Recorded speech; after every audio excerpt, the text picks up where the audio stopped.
Hello అండి, అందరికీ నమస్కారం. Welcome back to our channel. మనకు తెలంగాణ రాష్ట్రంలో ఇందిరమ్మ ఇళ్ల కోసం దరఖాస్తులు చేసుకున్నటువంటి వాళ్ళందరికీ సంబంధించి తాజాగా మరొక అప్డేట్ అయితే వచ్చింది. దరఖాస్తులు చేసుకున్న తర్వాత డిస్ట్రిక్ట్స్ వైజ్గా వాటి మీద తనిఖీలు అనేటువంటివి అయితే చేశారు. సో ఇక అందులోనూ కొంతమందిని అర్హులుగా గుర్తించారు, కొంతమందిని అనర్హులుగా అయితే గుర్తించడం జరిగిందనమాట. అది కూడా వచ్చేసి మనకు L1, L2, L3 3 కేటగిరీస్గా విభజించి మనకు ఈ తనిఖీలు అనేటువంటివి చేసి అర్హులను అనర్హులను అయితే గుర్తించడం అయితే జరిగిందనమాట అన్ని జిల్లాల్లో. ఓకేనా. అయితే అందులోనూ చూసుకున్నట్లయితే మనకు కొంతమంది అనర్హులైనటువంటి వాళ్ళు కూడా ఉన్నారనమాట. ఆ అనర్హుల్లో చాలా మంది అర్హులకు మరొక అవకాశం అయితే కల్పించబోతుంది ప్రభుత్వము అనర్హులైనటువంటి వాళ్ళలో కూడా. ఓకేనా.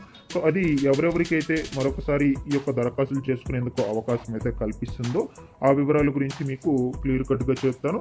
సో ఎవరెవరికి కంప్లీట్గా అయితే ఇందిరమ్మ ఇల్లు అనేటువంటిది అయితే తొలగిస్తుంది, ఎవరెవరికి శాంక్షన్ చేయదు, ఆ వివరాల గురించి మీద కూడా మీకు క్లారిటీ అనేటువంటిది అయితే ఇస్తాను. సో ఇక అన్నిటికంటే ముఖ్యంగా రేపు మార్చి 1వ తారీఖున ఈ యొక్క డబుల్ బెడ్రూమ్ ఇల్లునైతే పంపిణీ చేస్తామని మనకు ఇంతకుముందే చెప్పారు కదా. సో అయితే రేపటి రోజున ఈ యొక్క డబుల్ బెడ్రూమ్ ఇళ్లను L2 కేటగిరీల్లో వారికి పంపిణీ అనేటువంటిది అయితే చేస్తారా చేయరా, ఒకవేళ ఈ ఇల్లు అనేటువంటిది పంపిణీ చేసినట్లయితే ముందుగా ఏ జిల్లాల వరకు అయితే ఇస్తారో ఆ వివరాల గురించి కూడా మనం ఈ వీడియోలో తెలుసుకుందాము. మీరందరూ వీడియోను ఎండ్ వరకు చూడండి. ఎండ్ వరకు చూసి ఈ వీడియోకు ఒక చిన్న లైక్ చేయడం అయితే మర్చిపోవద్దు. అదేవిధంగా మన ఛానల్ని అయితే సబ్స్క్రైబ్ చేసుకునేసి ఫస్ట్ టైం చూస్తున్నట్లే మీకు యూజ్ అయ్యే ఇన్ఫర్మేషనే మన ఛానల్ నుంచి అయితే అప్డేట్ చేస్తూ ఉంటాను. సబ్స్క్రైబ్ చేసుకోవడం అయితే మర్చిపోవద్దు. టెలిగ్రామ్ గ్రూప్లో కూడా జాయిన్ అయిపోండి. ఈ యొక్క స్కీమ్స్కి సంబంధించి, ఈ యొక్క జాబ్స్కి సంబంధించి ఎటువంటి ఇన్ఫర్మేషన్ వచ్చినా కూడా టెలిగ్రామ్ గ్రూప్ ద్వారా మీకు అప్డేట్ చేస్తూ ఉంటాను. ఒకసారి వెళ్ళి విజిట్ చేయండి. ఇక ఆలస్యం చేయకుండా వివరాల్లోకి అయితే వచ్చేద్దాము. మొట్టమొదటిగా మనకు ఇందిరమ్మ ఇళ్లకు సంబంధించిన ఇన్ఫర్మేషన్ అయితే చూద్దాం అనమాట. మనకు దరఖాస్తులు చేసుకున్నటువంటి వాళ్ళలో తనిఖీలైనటువంటివి చేసేసి ఆ యొక్క దరఖాస్తుల మీద అర్హులను అనర్హులను కూడా గుర్తించడం అయితే జరిగిందనమాట కొన్ని జిల్లాల్లో ఇప్పటికే. సో మనకు చాలా దగ్గరలో అయితే ఈ యొక్క దరఖాస్తులకు సంబంధించిన తనిఖీలైనటువంటివి అయితే కంప్లీట్ అయిపోయినాయి ఇప్పటికే. సో అందులో కూడా మనకు అనర్హులను గుర్తించారు కదా, దాంట్లో కొంతమంది అర్హులు ఉన్నట్లు చెప్తూ ఉన్నారు. వాళ్ళకి మరలా కూడా అవకాశం అయితే కల్పిస్తామంటూ మరొక అవకాశం అయితే ఇస్తుంది ప్రభుత్వము. అయితే దీనికి సంబంధించి పూర్తి వివరాల గురించి అయితే చూద్దాం ఇప్పుడు. సో మీరు ఇక్కడ స్క్రీన్ మీద కూడా చూడొచ్చండి, అనర్హులైనటువంటి అర్హులకు ప్రభుత్వం మరొక అవకాశం అయితే కల్పించబోతుంది. ఇందిరమ్మ ఇళ్ల దరఖాస్తులపై కీలక నిర్ణయం అయితే తీసుకునింది అనమాట. 3 విభాగాలుగా మరలా మనకు విభజన అయితే చేశారు. సో ఈ యొక్క తనిఖీలు అనేటువంటివి కూడా ఆల్మోస్ట్ ఆల్ మనకు ఈ ప్రక్రియ మొత్తం కూడా కంప్లీట్ అయినట్టయితే చెప్తూ ఉన్నారు. సో ఈ రోజు తాజాగా వచ్చినటువంటి అప్డేట్ అనమాట ఇది మనకు. సో యాక్చువల్గా ఇంతకుముందు L1, L2, L3 కేటగిరీస్కి అయితే విభజించారు కదా. ఆ L1, L2, L3 కేటగిరీస్గా విభజించినప్పటికీ మరలా కూడా కొద్దిపాటి మార్పులు అనేటువంటివి కూడా చేశారనమాట ఇప్పుడు మనకు లేటెస్ట్గా. అవేందో కూడా చూద్దాం. మనకు ఈ యొక్క ఇందిరమ్మ ఇళ్లకు సంబంధించి దరఖాస్తుల మీద క్షేత్రస్థాయిలో అధ్యయనం అయితే పూర్తయింది. మనకు మొత్తంగా చూసుకున్నట్లయితే హైదరాబాదు, రంగారెడ్డి, మేడ్చల్, మల్కాజిగిరి అదేవిధంగా తదితర జిల్లాల్లో ఇందిరమ్మ ఇళ్ల కోసం ఇంచుమించుగా 10,70,859 దరఖాస్తులు అయితే అందినట్లు సమాచారం రావడం జరిగింది. వీటిలో చిరునామాలు గుర్తించలేకపోయినవి అదేవిధంగా 10,000 లోపు ఉంటాయని అంచనా వేశారనమాట. సో ప్రస్తుతం వారు ఎక్కడ ఉన్నారో పరిసరాల్లో ఉన్నటువంటి వారు సైతం చెప్పలేకపోతున్నారని ఈ ఉన్నతాధికారులు అయితే తెలియజేస్తూ వచ్చారు. సో ఇక 99% దరఖాస్తు పరిశీలన అయితే పూర్తయింది.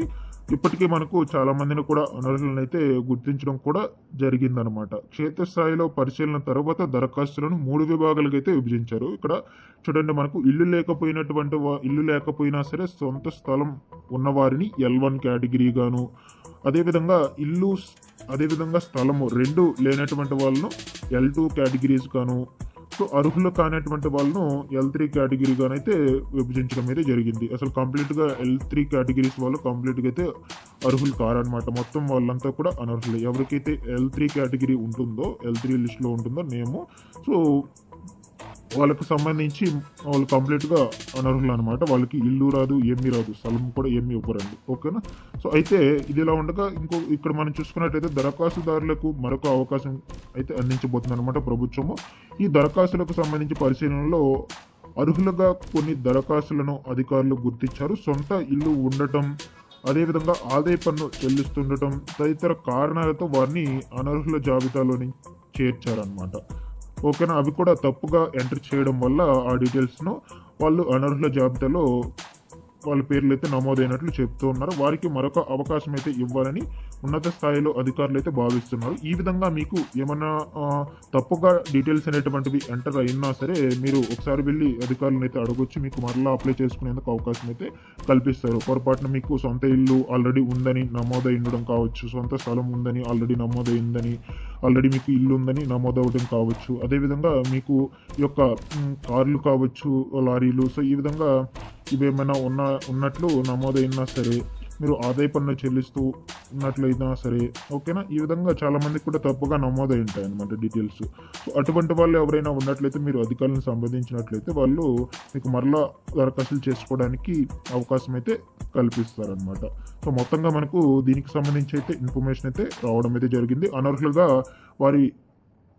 వారిని పక్కన పెడితే ప్రభుత్వానికి ఈ విధంగా అభిప్రాయంతో మొత్తం కూడా పోతుందని మరొక అవకాశం అయితే కల్పిస్తూ ఉన్నారు ప్రభుత్వ అధికారులు. అటువంటి వాళ్ళందరికీ సంబంధించి 3 విభాగాలుగా చెందినటువంటి జాబితాను గృహ నిర్మాణ శాఖ వెబ్సైట్లో అందుబాటులో ఉంచేందుకు కసరత్తు అయితే చేస్తున్నారు. సో త్వరలోనే మనకు ఈ యొక్క ఇందిరమ్మ ఇల్లుకు సంబంధించిన అఫీషియల్ వెబ్సైట్లో కూడా పెడతారనమాట ఎలిజిబుల్ లిస్ట్ను. సో అది వచ్చిన వెంటనే మన ఛానల్ నుంచి అయితే మీకు అప్డేట్ కూడా చేస్తాను, ఏ విధంగా చెక్ చేసుకోవాలి ఆ లిస్ట్ అనేటువంటి దానికి సంబంధించి. ఇది ఇలా ఉండగా మనకు డబుల్ బెడ్రూమ్ ఫ్లాట్స్ అనేటువంటివి రేపటి రోజున పంపిణీ చేస్తారా చేయరా అని చూసుకున్నట్లయితే మొత్తంగా మనకు 3 జిల్లాల్లో పంపిణీ చేసే అవకాశం అయితే ఉంటుందని అర్హులైనటువంటి L2 కేటగిరీస్లో వాళ్ళకి.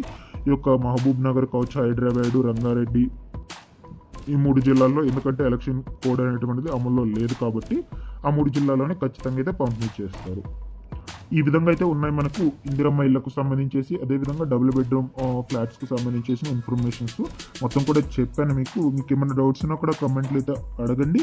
అదేవిధంగా మన ఛానల్ని సబ్స్క్రైబ్ చేసుకోవడం అయితే మర్చిపోవద్దు. ప్రతి ఒక్కరు కూడా ఈ వీడియోను షేర్ చేసేయండి.